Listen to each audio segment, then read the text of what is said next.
আমরা সারাদিন না খেয়ে থেকে আল্লাহ তাআলার সন্তুষ্টির জন্য রোজা রাখছি। আসলে কি আমাদের রোজা কবুল হচ্ছে? ইসলামের রোজার স্বীকৃতির জন্য কিছু শর্ত ও আদব রয়েছে। কিছু কারণে রোজা কবুল না হতেও পারে। এমন কিছু কারণ উল্লেখ করা হলো। বিশ্বাস ও নিয়তের অভাব। যদি কারো মধ্যে বিশ্বাস ও নিয়তের অভাব থাকে তাহলে তার রোজা কবুল হবে না। যদি কেউ সত্যিকারের ঈমান ও আন্তরিক নিয়ত ছাড়া রোজা রাখে তবে তার রোজা কবুল হবে না। হারাম উপার্জন ও খাওয়া।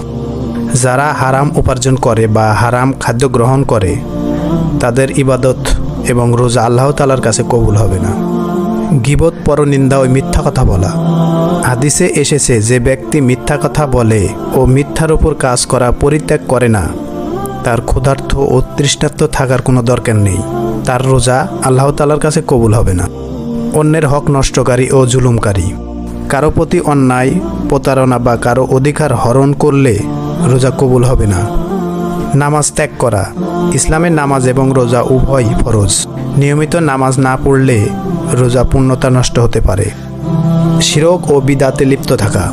যারা শিরক বা কুফরিতে লিপ্ত থাকে তাদের ইবাদত কবুল হবে না, রোজা, নামাজ কোনোটাই কবুল হবে না। অশ্লীল ও অনৈতিক কাজ করা।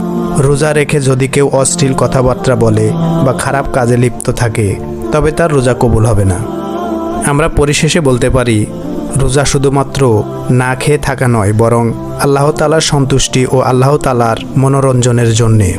তাই আমাদের উচিত রোজার সঙ্গে সৎ চরিত্র, ভালো কাজ ও খাঁটি নিয়ত বজায় রাখা, যেন আমাদের রোজা আল্লাহর কাছে কবুল হয়।